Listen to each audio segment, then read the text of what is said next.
And the 10-minute call comes and emotions are coming all over me. And at the 10-minute call, an aircraft comes alive and starts to beat and ebb and flow in one heartbeat. As the door gunners start to stand up and I can see them folding their metal chairs and putting them behind the bungees that are on the door. And this emotions is coming. I can't put my finger on it. 6 minutes. Again, the aircraft even comes more alive. The canine handler is up front and the dog knows we're getting close and he's pulling on his lead. 3 minutes. A 3-minute call comes and at 3 minutes, it's kind of, you're all in. You're there. There's no turning around now. They know you're there. They can hear you at the 3-minute call. They know you're coming into their compound to come and get them. And it was at that 3-minute call that it hit me like a ton of bricks. Oh my God, I've done it. I've been able to replicate that feeling I had as a 16-year-old kid inside of that locker room. Hey everybody, welcome to the Leading with Vulnerability podcast. I'm your host, Yuma Barnett, and today we're going to do something a little bit different. You can see I don't have a guest here with me today. I had an episode all lined up with a guest, but I just realized, I kind of came to a realization this week that this episode will come out on Veterans Day, and this is my last Veterans Day while in uniform, while still serving in the U.S. Army and inside the 75th Ranger Regiment. So because of that, I thought I'd do something a little bit different, a little bit special, and share two stories from my past 20 plus years inside the Army. I've been doing a lot of reflecting recently as I become closer and closer to retirement. And some of these stories are funny. I find myself laughing out loud when I'm driving down the road. And I just thought I'd share a couple of those stories with you. So don't turn this off. Don't push next because I'm not interviewing somebody. You'll definitely get something out of this. You'll get a good laugh. Some of you were part of some of these stories. One in particular that took place in November in a valley in Afghanistan. And some of you already know what I'm talking about. And another story, or the first story I'm going to share, is a story about when I found my purpose, right? And that's kind of something I'm doing now, is trying to find my next purpose outside of the U.S. Army and outside of the 75th Ranger Regiment. And, this past January, I was part of a nonprofit organization called the Honor Foundation. And through the Honor Foundation, it's a transition assistance. Transition assistance is the best way I can put it, but assistance seems like a word that doesn't give it as much value as it has. But the Honor Foundation helps SOF veterans. It doesn't matter if you're an operator or support. If you've touched SOF at some point in your career, the Honor Foundation helps you in that transition process through a 12-week program, helping you grow your emotional intelligence, learn how to tell your story, build a resume, do interviews. They do the whole thing. I am not exaggerating when I say it's the best thing I've ever done as far as my transition goes. And those of you that know me, I actually transitioned out of service back in 2004 and then ended up coming back in. And I had a bad transition then, and I'm trying to do everything opposite of what I did then. And the Honor Foundation has really helped me in that. And I'm super thankful for that organization. I love their mission. I love what they do. And I'll do another whole episode kind of deep diving the Honor Foundation and what they do. But as part of the Honor Foundation, when I completed that program, they invited me to come back to a storytelling workshop where I could come and craft my story, work on crafting stories to tell. And it was facilitated by another nonprofit called the Moth. So if you're not familiar with the Moth, kind of think like TED Talk. They're talking on stage, talking to audiences and crowds. But it's more, and it's focused around telling stories from the heart. So I was super honored that the Honor Foundation thought I had interesting enough stories and storytelling ability to bring me back in so I could get better. And the Moth sent some of their best storytelling facilitators and coaches to train us up for those 2-week period that we did it.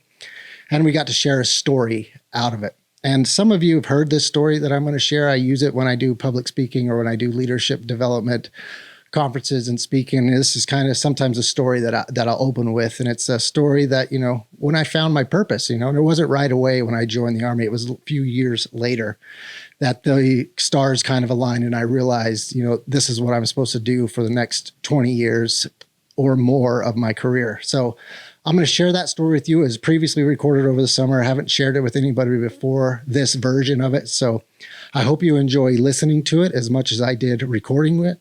And then when we're done with that, it's about 5 minutes long. We'll come back and I'll jump into the next story. So Without further ado, let's listen to my first story from the Moth facilitators and coaches through the Honor Foundation. And I hope you like it. To begin my story, we have to go on a trip back in time to when I had a little bit more hair and the waistline was a little bit smaller, to a 16-year-old me inside of a high school locker room with my basketball team. And inside of that locker room is like every other locker room out there, no matter what your sport is.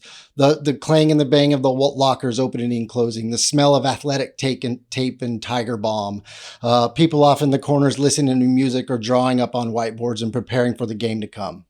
I'm in that locker room and I'm preparing, and I start having a feeling coming over me, but I can't put my finger on it just yet. As my team, we leave the locker room and we enter this long, dark hallway. And in this long, dark hallway is where we prepare and run out onto the court. And we're waiting for our warm-up music, which just happened to be that year, Metallica, Inner Sandman. And if you've ever heard that song or even just saying it out loud, I know you can hear it, the melody in your head, and you know that what that song and how it builds.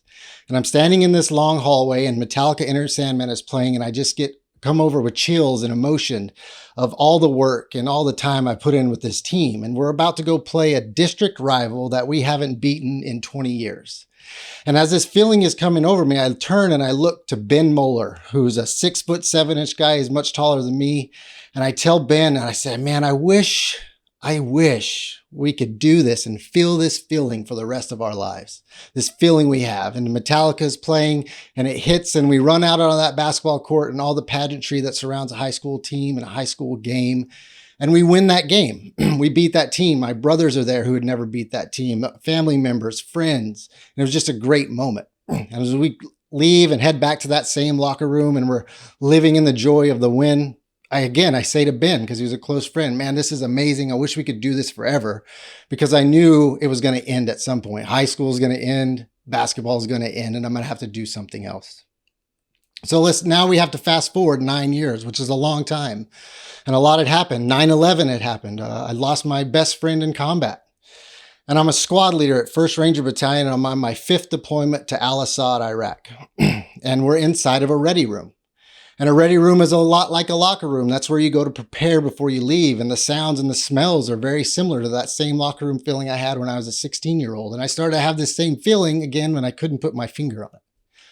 And I can hear the linked ammunition being pulled from the drum and slapped over the feed tray of machine guns. And I can hear the rips and tears of Velcro they're putting on their body armor to head out. The uniform, just like a uniform we wore in those games. And I can see as we exit that ready room and we're walking toward the CH-47 helicopter, and I can see the rotors spinning. And as the rotors are spinning and we get closer, you can feel the heat coming off of the engines. And as you break under the rotors, the heat dissipates because you've passed the engines. And one thing that you feel is the crew chief and the platoon sergeant counting you on as you walk onto the aircraft. And that aircraft is very similar to that long hallway that I stood in as a 16-year-old kid. And I get on that aircraft and sit down and snap link in with, again, my best friends in the world, all the love I have for them, the blood, the sweat, the tears, the training. And that aircraft takes off, reaches a hover, and then peels out of Al-Assad. I can watch the lights of Al-Assad fade into the background. And there's a calm that comes over an aircraft that between the time of when you take off and the 10-minute call. It's loud, it's noisy, but it's so peaceful. And there's just a peace that comes. People are getting a little bit of sleep or having a snack or looking at their Garmins or their graphics for the operation to come. And on this particular night, we were going to the X. We're going to the Hornet's Nest. They know we're going to be there when we land. And the 10-minute call comes and emotions are coming all over me. And at the 10-minute call, an aircraft comes alive and starts to beat and ebb and flow in one heartbeat. As the door gunners start to stand up and I can see them folding their metal chairs and putting them behind the bungees that are on the door. And this emotions is coming. I can't put my finger on it. 6 minutes. Again, the aircraft even comes more alive. The canine handler is up front and the dog knows we're getting close and he's pulling on his lead. 3 minutes. A 3-minute call comes and at 3 minutes, it's kind of, you're all in. You're there. There's no turning around now. They know you're there. They can hear you at the 3-minute call. They know you're coming into their compound to come and get them. And it was at that 3-minute call that it hit me like a ton of bricks. Oh my God, I've done it. I've been able to replicate that feeling I had as a 16-year-old kid inside of that locker room. And I'd had some trouble at this time. I was newly married, just had a son. I didn't know if staying in the Army and being a Ranger was something I was going to do or if I was going to choose another path to be a better family man. But I knew at that 3-minute call that I had found my purpose. What I was supposed to do in life, or at least for the next 20 years, was train and lead Rangers into combat. The 1-minute call comes, the bird comes to a hover and lands, and we all know what that feels like, and the dirt and the dust coming off, and the mad dash out of that aircraft is just like the mad dash out of that locker room hallway that I had as a 16-year-old. I was just so overcome with emotion that I know I was the first one to the breach that night. That mission happens. We move to the exfil HLZ and we move back to the aircraft, and we come back to that same ready room, that locker room. And I tell my squad and my teammates, I'm re-enlisted. This is it. This is what I'm going to do for the rest of my life. And I knew there were consequences to it as a husband and a father, but I knew I had to serve my country. And that's the night I found my purpose, and I didn't even know I was looking for it. I hope you enjoyed listening to that story as much as I did telling it. Anytime I hear that story or hear Metallica's Enter Sandman on the radio, I still get goosebumps and chills all over, because it takes me back to that high school locker room, and it takes me back to inside that aircraft when we're about to infill on the objective. So stories are super, super important to remember and tell stories. It's how movies and books are written. You know, that's the reason I joined the military, is because of stories that were told about, Black Hawk Down, or even fictional stories based on true events like Saving Private Ryan. So I think storytelling is super important. Storytelling in your life, storytelling in job interviews. You got to be able to craft and tell stories around your experiences and what you've done. So again, thanks to the Honor Foundation and the Moth for doing that. It was a great time. And I hope you enjoyed that story, like I said, like as much as I do telling that story. But the other story that I'll tell you, it's another story. When I think about that time, this story I'm going to tell you, in the moment when I was in it, I couldn't wait to get out of it, right? A 3-day patrol that turned into a 45-day patrol in the mountains of Afghanistan was miserable in a lot of ways. But looking back on it in retrospect and reflecting on it, one of my favorite deployments, I wouldn't trade it for the world. Those of us who are there, when we say the words Kantiwa, Afghanistan, a certain level of emotions and feelings always arise. And it's always followed in laughter when you think about some of the things that happened there. So I'm just going to share a little bit about that story, because it did happen in November over Thanksgiving, and it's Veterans Day. And like I said, my last Veterans Day in the uniform of the United States Army. So it's the early winter of 2002, and I'm 90% sure it was 2002. That's part of getting older, as you start to forget certain dates. But I was going back, and it's like 2003. No, I'm pretty sure it was November 2002. If I'm wrong, I know some of you out there will have no problem correcting me, which I'm fine with. But that winter of 2002, the regiment, we got no noticed surged over to Afghanistan for Operation Winter Strike. And, when you go from Savannah, Georgia, no mountains, 2,000 feet elevation, and within a week period, you're at 8 to 11,000 feet elevation in bitter cold. It's a shock to the system coming from the beach boys down there in Savannah to the mountains of Afghanistan. But that's what we did. We surged over there quickly with most of the regiment, if I recall correctly. And like I said, it's hard to recall a lot of the upfront details because everything happened so fast. Everything was really fast paced from when we left to when we got in country to when we were loading helicopters and flying up into the mountains. But there are some things I do remember about it when we got to Afghanistan and stepping off that plane and it not being the 70-degree Savannah winter. It was 30 degrees and snow-covered mountains that surround Bagram Airfield there. And it just had a feel about it because we were moving so rapidly to conduct this operation. And we get there and everything's going hurriedly and we're getting ammo and packing buddy bags as a team because we were only going to be in there for 3 to 5 days max. So everybody wasn't bringing a sleeping bag. You weren't bringing all your cold weather gear and all your cold weather equipment because you weren't going to be in there for the bitter parts of the winter. You were going in and coming out. So I remember we were packing all those bags, packing all the ammo, but we also thought this was going to be a pretty good operation. No U.S. forces had really been this far into the mountains at that time where we were going. We didn't really know what to expect. We expected, the worst. We expected to come off those helicopters in a blaze of gunfire. So we were loaded down really heavy with ammunition and explosives and whatnot. And I remember on the airfield, all the aircraft lined up, in the dark there, and everybody's counting, and you're talking to your team members and letting them know, because I was a team leader at the time, a sergeant team leader, first squad.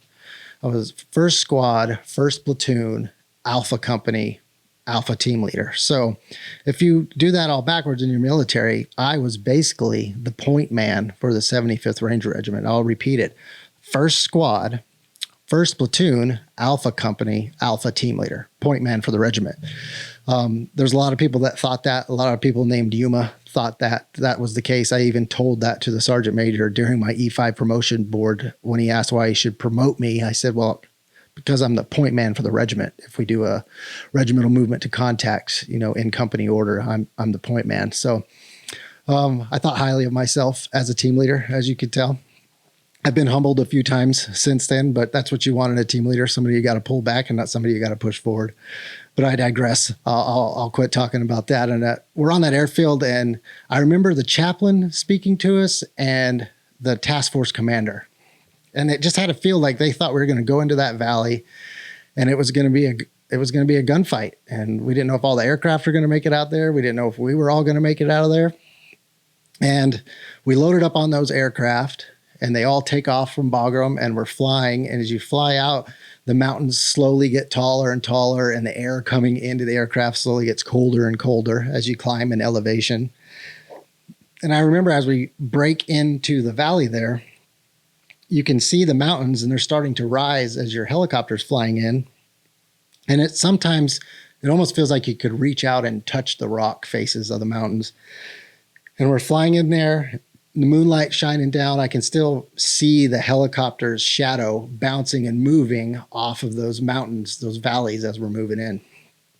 And we're moving into this valley, and you can see a big river down there. And I can remember I used to spend a lot of my summers up in Colorado on the Piedra River. And I looked out and I thought, wow, that looks just like the Piedra River. It was a big white water, rushing water underneath the moonlight bouncing through my night vision.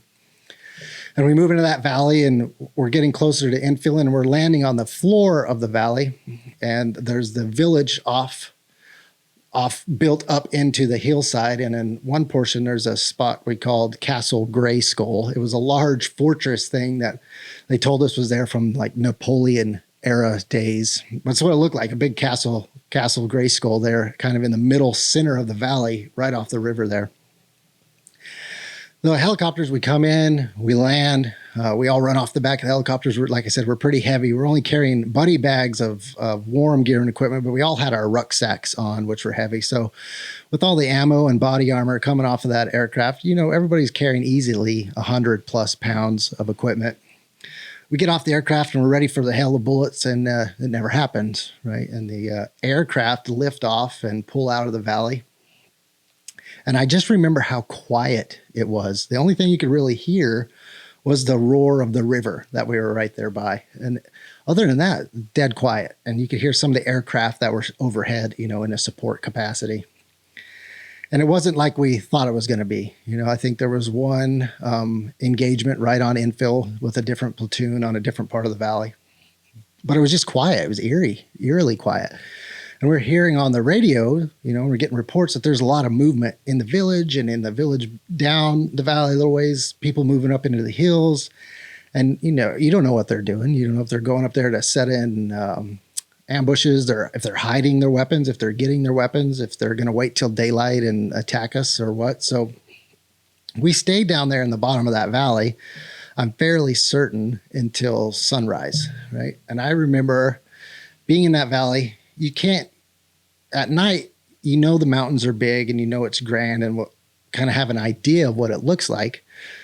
But until that sun peaks over those mountains, you don't really get the feel for where you are, right? And finally, when that sun peaks over those mountains, one, you're super happy because it's about to warm up a little bit, and my days growing up as a rancher, gathering cows before sunlight, you're always waiting for the sun to come up over the rise to warm you and your horse up for the remainder of the day.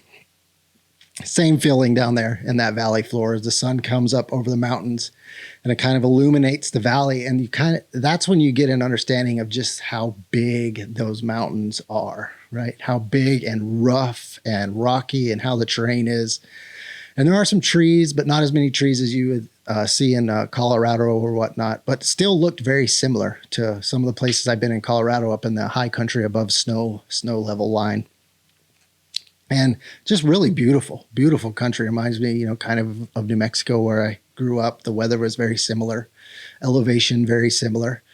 And you got to get an understanding of where you are. And again, it's still just eerily quiet. The village starts to come alive like it would any other day. Farmers are coming out and they're looking at us and curious of what the heck's going on. But they kind of went on with their day and very uneventful. We stayed down on that valley floor. I can't remember how long. I don't think it was that long. And we started moving up into the valley to start clearing some of these houses and stuff that we thought some of the insurgents or the Taliban were living in.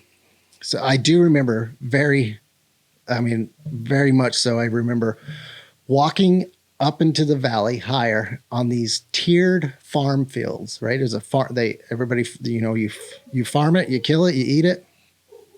It all happens there. I remember walking up those tiers, and they're 3 to 4 foot tiers, and you got 100 pounds of stuff on you, and you got to climb up the tiers. And you just came from Savannah, Georgia at, 200 feet elevation at its highest point to where you're sitting at 8,000 or 9,000 feet, and you just can't catch your breath. You're running a 5-mile run in 33 minutes back in Savannah, but here you can't even breathe. And you're just climbing up those tiers, and I was behind a machine gunner, and I'm watching him struggle just up these tiers, not struggling because he's out of shape or not struggling because he can't do it, struggling just because the sheer amount of weight we are carrying along with climbing up those tiers. So we're climbing up those tiers and we finally make it to the top and we clear some of the village, right?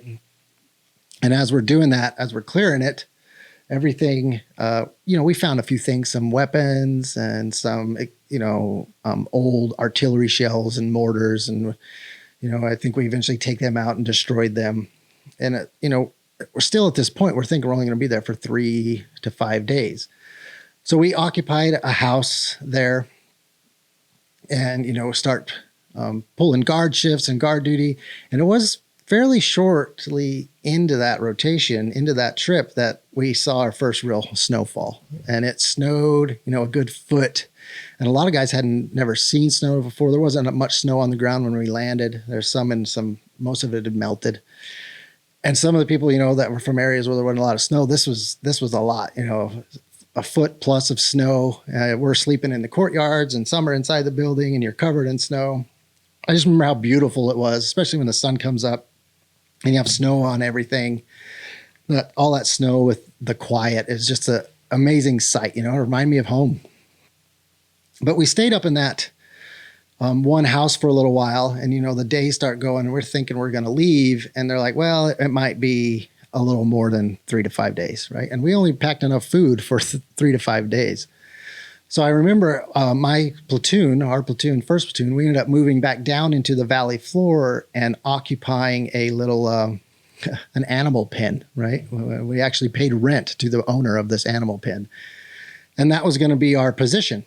We held that position down there in that animal pen. And because there's a reason for it, that was the biggest flat surface in the area. And because we were going to be there for longer than 3 to 5 days, they were going to have to airdrop supplies into us, food.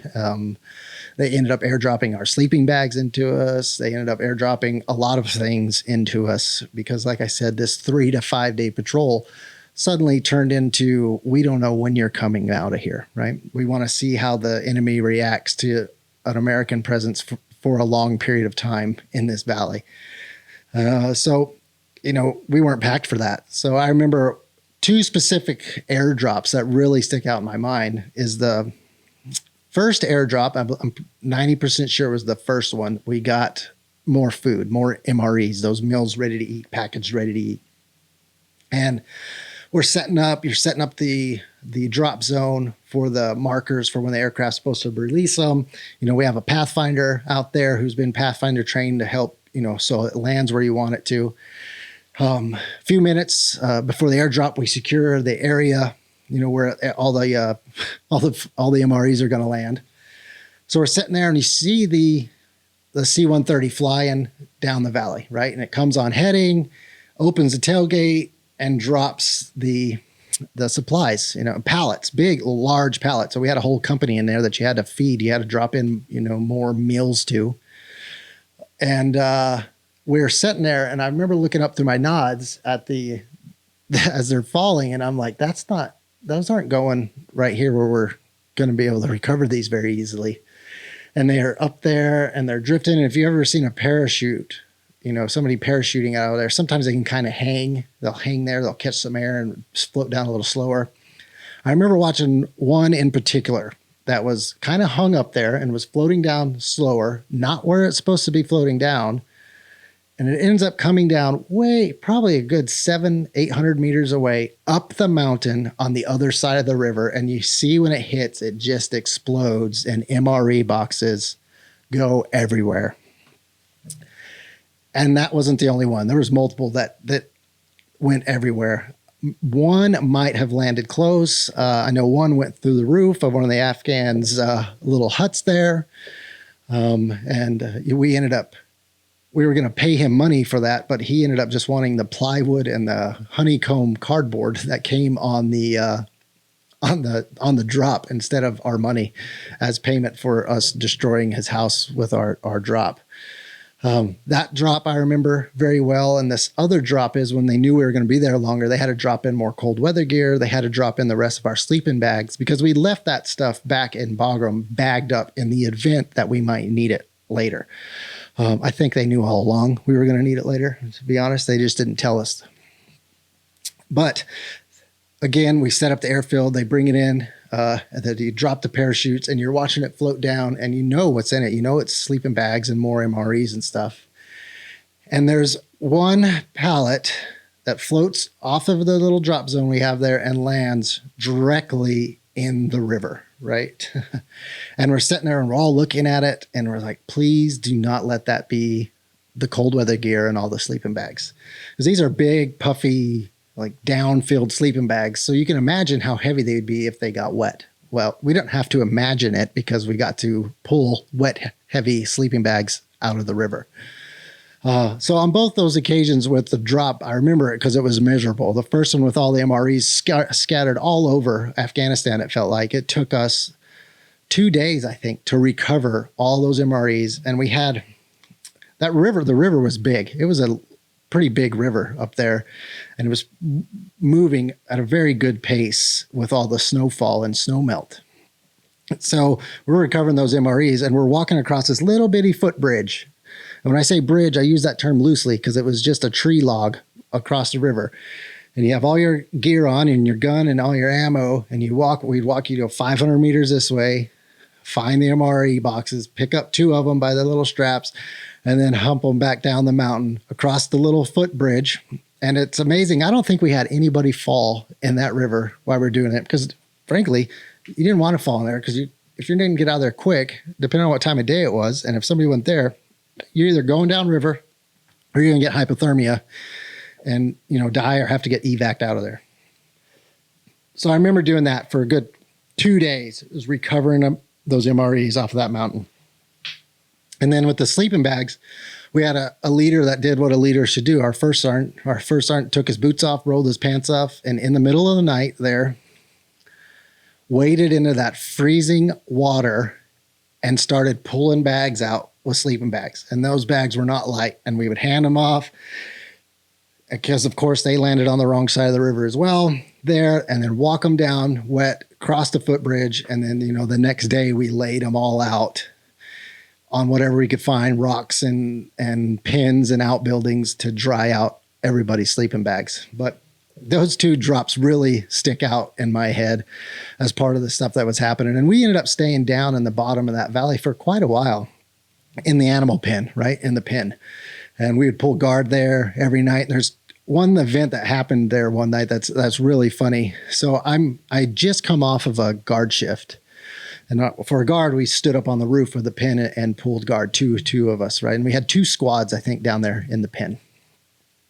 And one night I come off guard, you're all dressed up. You got to get dressed head to toe with everything to go up on guard because it's freezing outside. And then it takes you 10 minutes to undress to get back in your sleeping bag. When you get back into the animal pen, right? In the animal pen, I remind you, that's where we're living. And I'm about to doze off and chaos erupts like 3 sleeping bags down. Somebody's up and they're hitting the roof. And, I'm kind of dozing off. And when I wake up, I think something's happened. And I think, we might be getting attacked or whatever it is. And I look over and I see one of our, from the other squad, had his bayonet out and is jamming it through the roof of the pen. And everybody kind of comes to their senses and realize nothing crazy's happened. Well, something's crazy is happening, but it's nothing dire, nothing that we, need to worry. We're not getting attacked. He was getting attacked by a rat. This rat had came down on his sleeping bag. He woke up. It scared him to death, and it ran up on the in the rafters there.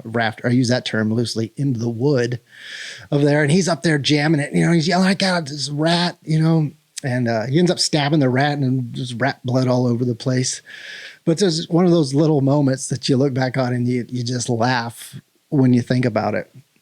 In our squad, we stayed down in that pen for quite a while, and we would do what was called presence patrols, keeping your presence felt in the area. We would do those during the daytime. And there's 2 instances on those presence patrols when we were down in the valley where we did some things that we got out of some hairy situations that we probably should have never put ourselves in. So my squad leader at the time, some of you know him, Quint Pospisil, recently retired. We were going on a presence patrol and we were going to go up the mountains because we saw a cave way up on the mountainside, right? So, of course, naturally, you want to go see what's in the cave, right? Even though it's going to be a miserable walk way up the mountain, you want to go see what's up there. So on this patrol, we kind of downloaded as much as we can because we're not heavy, because we're going to go high elevation-wise, and we start walking and we get up there. And it was no easy task getting to this cave. There was not a trail to this cave. It was like a diamond mining cave. That's what the locals there had told us, and that wasn't being used anymore. But we ended up working our way up to the cave, which going up something is a lot easier than coming down, right? If you've done any mountain climbing. So we get up to the cave. It's big. It's a long, deep cave. We realize there's nothing in there. There's nobody in there. We're not going to risk going in there. And we turn around and start to come back down. And that's when things got a little bit hairy. And thankfully, I had my safety lanyards. We all had our safety lanyards on that we used when we were riding the helicopters. And we were able to snap those safety lanyards together and lower everybody down the side of the hill off of there. And I say hill, it was a mountainside, a cliffside. I thought for sure somebody was going to fall and we're going to either lose somebody or have to call a medevac in to get them out of there. But fortunately, again, somebody watching over us, we made it through that scenario. And the next time, again, we went patrolling and there was another massive mountain off to the one side. I couldn't tell you which direction now. It's been a few years. I've slept a few times since then.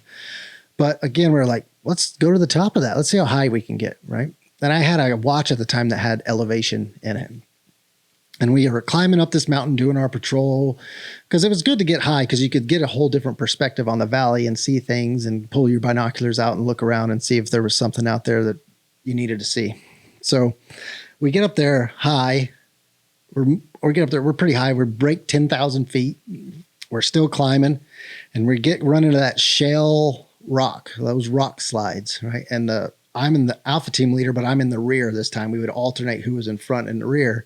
Because when you're up front breaking brush and stuff, it gets really exhausting when you're trying to break brush, pull security, and, break the path for everybody else to go through.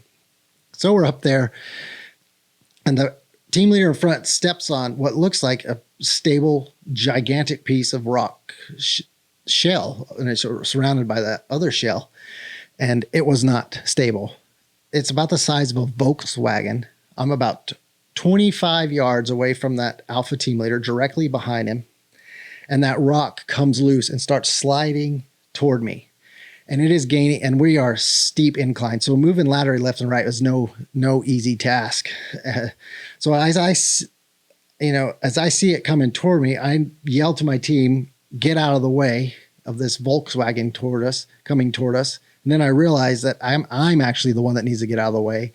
And I kid you not, just as that rock is about to take me out and take me back down, 5,000 feet the other direction, I dive out of the way and it narrowly misses my boots as it goes down the hill there.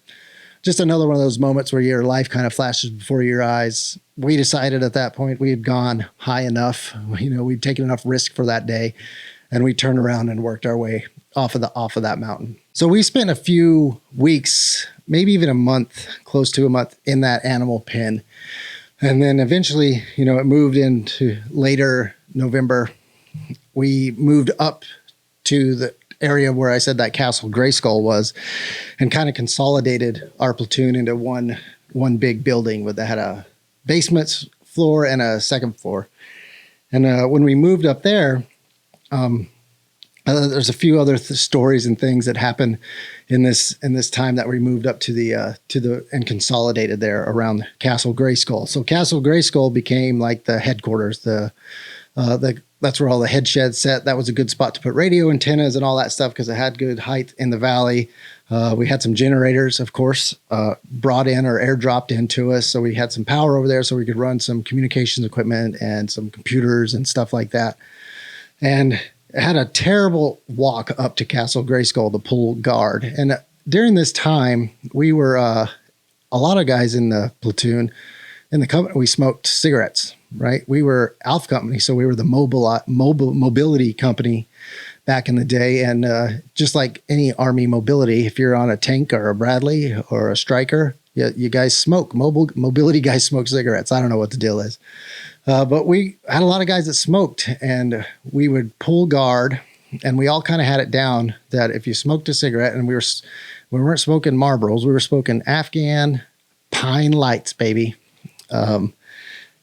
Probably the reason I lost all my hair, to be honest with you. But we would smoke those cigarettes, but we all knew that if you smoked a cigarette on guard, you had an hour guard shift. You smoked 2 cigarettes, that's 14 minutes of your guard shift gone, of freezing out in the cold, right? So most of us would smoke 2 or 3 cigarettes on guard because we knew we were going to be gone 14 or 21 minutes was going to be past while we were smoking.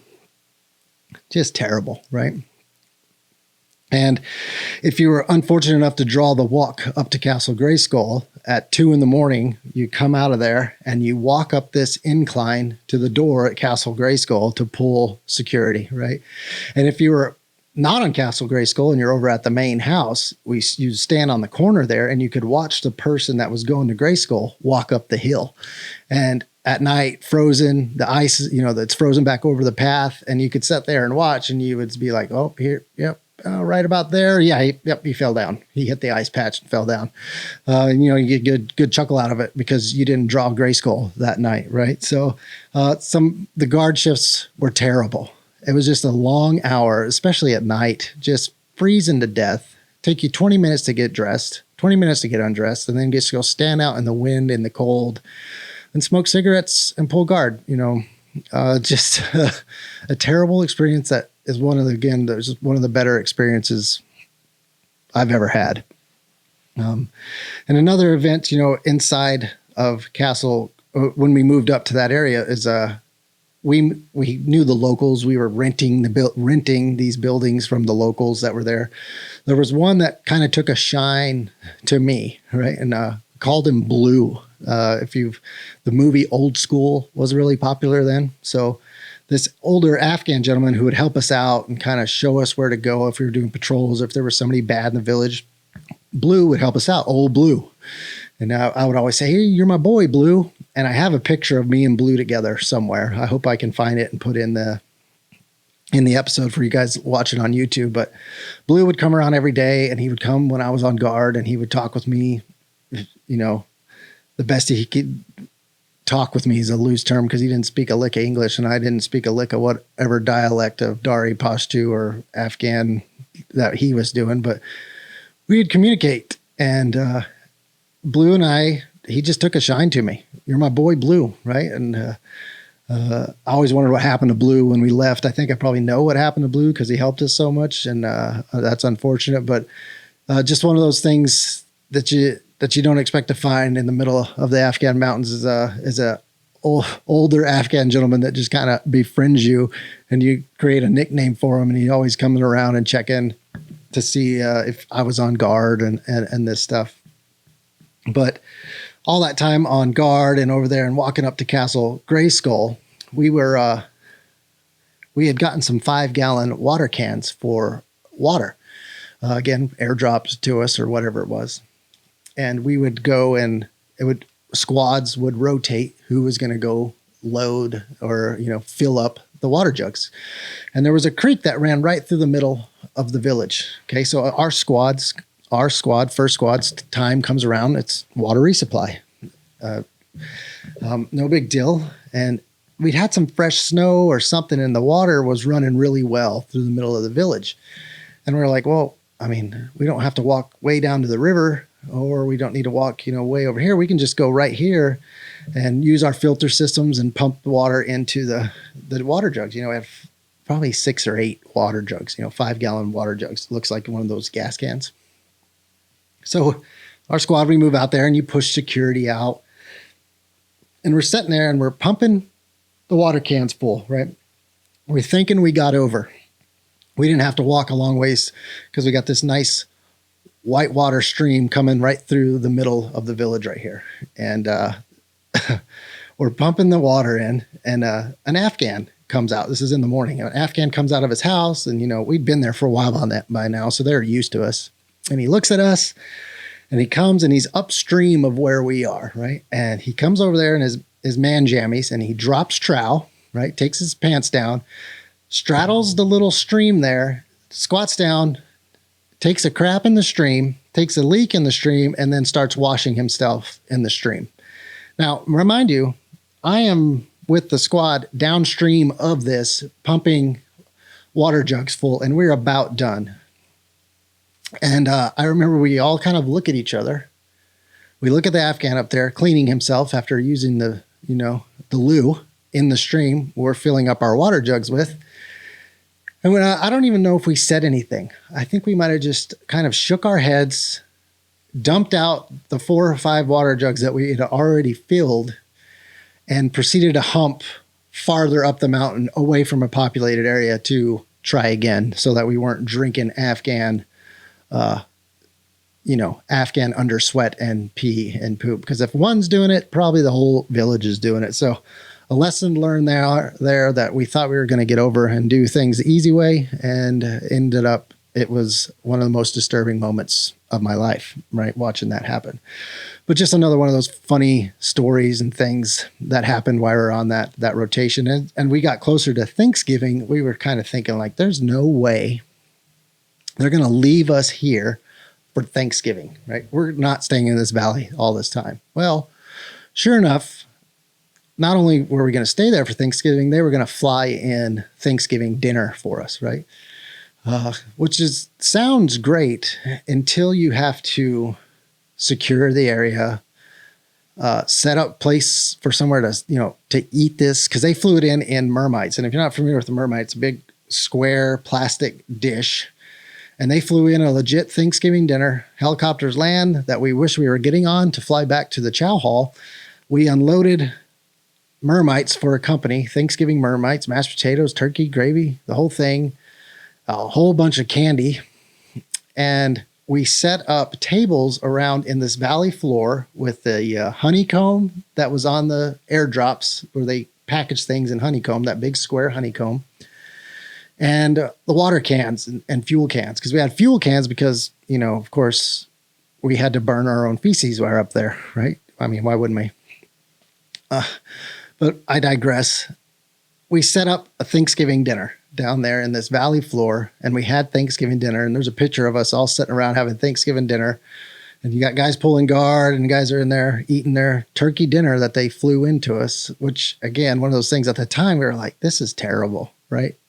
Looking back, again, one of the greatest memories and experiences of my life is eating Thanksgiving dinner down there late November, the mountains of Afghanistan, with some of my greatest friends in the world. Just a great experience and a great memory to look back on. And we did that Thanksgiving dinner. We washed everything out in the river right over, 100 yards this way. And they came back in later with some resupply stuff, and we loaded up the Mermites. And again, the helicopters left without us. So now we're rolling into December, and we're still there, and more snow, right? It's coming. It's cold. We haven't showered in 25 days, coming close to 30 days. Only had one, maybe two uniforms if you ripped one up and they airdropped one into you. And we're washing uniforms in the river, and we're doing presence patrols every day, and we're going out at night. And on one patrol, we went really far down the valley. And I remember we're walking down the valley, and the battalion sergeant major was with us at the time. He came in at some point.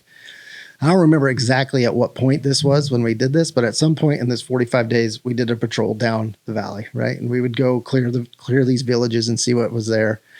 And we come up on a building that has the Olympic rings on it, like Olympic rings.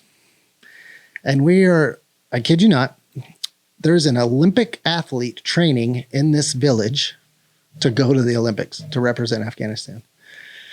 And he comes out, and he's a big Afghan, a wealth of a man. And he was going, I do believe, in shot put, right? And our sergeant major at the time, he was a big guy too. And they were talking, and he challenged him to a shot put throwing competition. So we're sitting there pulling security in this village as we're clearing through it, find the Olympic rings, an hopeful Olympic athlete in the middle of this village in Afghanistan for shot put comes out and goes into a shot put throwing competition right there as we sit around, pull security, and watch. You can't make this stuff up. And of course, when you're in Afghanistan and you're throwing the shot put, you don't have a shot put laying around. You have rocks that are perfectly round that they've gotten out of the river and are about the same weight as a shot put. And they sat there and they threw these rocks for a little bit of time. And I do recall, I'm pretty sure that the Afghan beat the sergeant major, right? I hope so. He's a hopeful Olympic athlete. And we sat there and we're just kind of in awe of what's happening, what we're seeing happen in front of us. And we reconsolidate and finish our patrol and head back up to, the Castle Grayskull and the house and pull more security. And it's just one of those things, one of those other things that happened during this time that you can't make this stuff up. And some of you might be wondering, what did you do to pass the time while you were there? I remember there was a copy of the book 300, that the Gates of Fire was on, and that thing got passed around through the whole company and I read that book while I was there. Somebody had brought in a Game Boy, right? One of those old square Game Boys, and we had Mario, and I might even had mine there, and we would take it up to the Castle Grayskull to charge it on the generators. And if you weren't on guard and you were off and you were just in the house there, you played Game Boy, you read books, or you just blankly stared at the person across from you in disbelief that we had been here as long as we had been here, right? And we're still progressing into December. And it's getting closer and closer to Christmas. And one of the things when we would call home, we had a satellite phone. So when I would call Kate, we were dating at the time, you get up on the roof and you get a signal on a sat phone, and you have to dial it as fast as you can. And you call and talk to her. And I talked to Kate, you get 3 to 5 minutes. And then the satellites, the way it worked with the really tall mountains, you would lose the call. The call would drop. And you wait about 5 minutes, and then all of a sudden you get a signal back on the sat phone. You call, you have another 3 to 5 minutes, you talk again, and then you hand the sat phone off. And we had a roster of who could use the phone that day as we charged them and did it. And I would write letters to Kate on MRE boxes and send them to her, and she still has some of those. But it was just a really interesting experience up there in those mountains, right? And we're getting closer. Now we're in there for 44 days. It's Christmas Eve. I'm 90% sure Christmas Eve. And they tell us, you're leaving tomorrow. You're exfilling tomorrow. And it was kind of surreal, right? that we're going to exfil out of this valley on Christmas Day. And one thing I'll tell you about the Christmas, so we were there for, we left Christmas Day. Of all the CDS bundles and stuff they were dropping in, we cut Christmas trees out of those bundles, the cardboard. We would cut Christmas tree shape out of that honeycomb cardboard, and we had a Christmas tree that we put up, right? And we decorated. We put stuff on it, MREs stuff and things we found around. We had a Christmas tree, and it's just something, it was something to do to make it feel a little bit more like home, because it was home for 45 days, which felt like 100 days. But on Christmas, we're going to leave, right? And we start consolidating down and pulling people out of buildings and this and that. And our Christmas tree got left behind. And I don't know, they're not big fans of Christmas over there. I don't know, something about the religion. But Christmas morning comes, the helicopters are early. We can hear them coming down the valley as we're about to move down to the patrol base. We're leaving. We don't really tell them we're leaving, but they have a feeling something's going on. Because I remember Blue coming over and he's like, "What, you guys are leaving?" He's like, "You guys are leaving." And I'm pretty sure he said, "I'll be dead within the next couple of days for helping you guys," which is kind of a surreal thing. You want to stay there and help them as much as you can, but you also want to just get out of that valley, right? And the helicopters are coming down. And I remember it was kind of just a mad dash down the valley, back down those tiered farms to the helicopter landing zone. And as the helicopters get closer, they came in and they paddle turned around and they landed. I could see the loadmasters on the back of the helicopter. A few of them were wearing Santa Claus suits. And it'll be burned in my mind forever. Those loadmasters, the helicopters land, they hop off, they call us onto the aircraft. We're running with, 45 days worth of stuff, everything else we left behind. We'd had a honeycomb Christmas tree in one of the houses, and the Afghans had taken that tree out and skewered it on a piece, on a wooden plank, and set it up on there. Like they stabbed through the Christmas tree, like a final screw you to us and your Christmas holiday as we were leaving the valley. And we loaded up on those helicopters and took off. And it was we just couldn't believe we're finally getting out of here and going home, Bagram, getting out of the valley. And we were the last platoon in the valley, first platoon. Everybody else had left at this time. And we are flying out of the valley. We get back to Bagram and we land. And again, I said, it's Christmas Day and it's around dinner time. And they tell us, "Hey, put your stuff down. We'll have somebody from another platoons guard it. And you guys go get Christmas dinner." Right.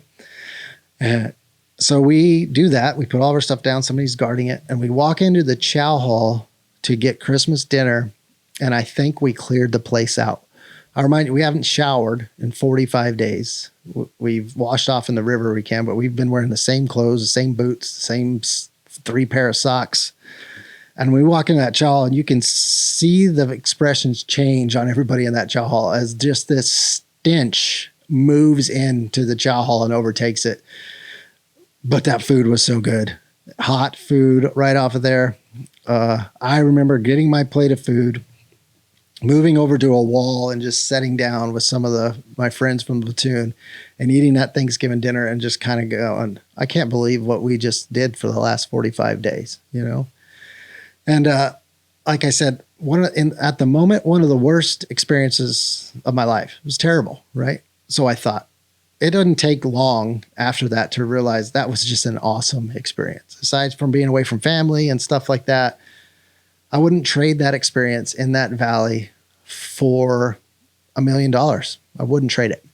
It was a moment when I say the Cantigua Valley, around people who were there with us or know about it. They know about it. They think about, if you're in Charlie Company, you think about walking up that valley. And when I saw them, when they walked the whole way up, or those stories about Blue or the rat incident and some of the other stuff that I didn't even talk about. A great experience. So I just wanted to share that with you. I hope you enjoyed it. I hope you got something out of it. I hope you got a laugh out of it. If you remember something specific about the Cantigua trip, leave it in the comments below. I'd love to reminisce about that. What a great experience. And it just goes to show you, some of the worst things you might go through in your life, some of the trials and tribulations might actually end up in retrospect being some of the best things that ever happened to you that really build your resiliency. And now I can really look back And on anything that I have to do now and be like, well, it's not like I'm in Cantigua right now eating Thanksgiving dinner on a gas can next to the pit where we burn the poop. But great memories, great times. Happy Veterans Day. Thank you for your service. I mean that as a guy that's coming out. I know what the last 20 years has meant for some of us. Thank you for it. Make sure you tell stories about it and remember about it. And hit that like button, hit the share button, hit the subscribe button. If you leave me a review, it helps drive me up in the algorithm so more people can see the podcast. And next week, we'll get back into the regular format, and I'll have a guest on here who's a lot smarter than me to give you guys some advice. But I hope you enjoyed today's a little bit different. Have a great Veterans Day weekend, and we'll see you on the next episode.